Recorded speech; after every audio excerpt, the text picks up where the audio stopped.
Автокоманда е почетната точка на Штипскиот градоначалник Иван Јорданов во пролетното екочистење на населбите.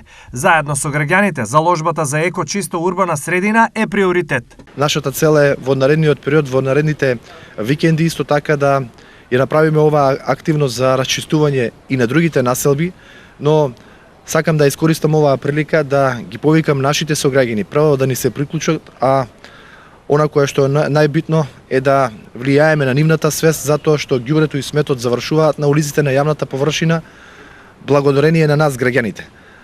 За почист позелен град потребно е да бидеме вклучени сите заеднички. Заедно со вработените од јавните предпријатија, граѓаните од оваа населба заедно се вклучија во расчистување на населбата. Како не може да биде добро, кој е чисто, има ли поубаво. Нека отидат на запада, ако ни се случи тука Тетово, Гостивар, Кичево, да видите тамо на секој 5 корака по една депонија. Да, нека биде чисто, народот да биде точно. Останатите кои живеат тука заедно со градоначалникот во вреќи го собираа она што несовесните придонесоа до непристојна еколошка слика.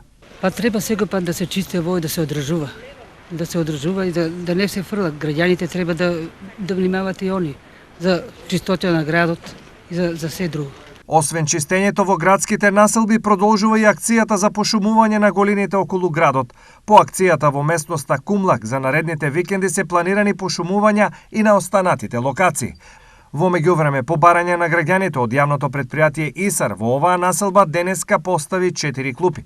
Се планираат над 50 на клупи да се постават и во останатите градски населби, онаму каде граѓаните ќе побараат.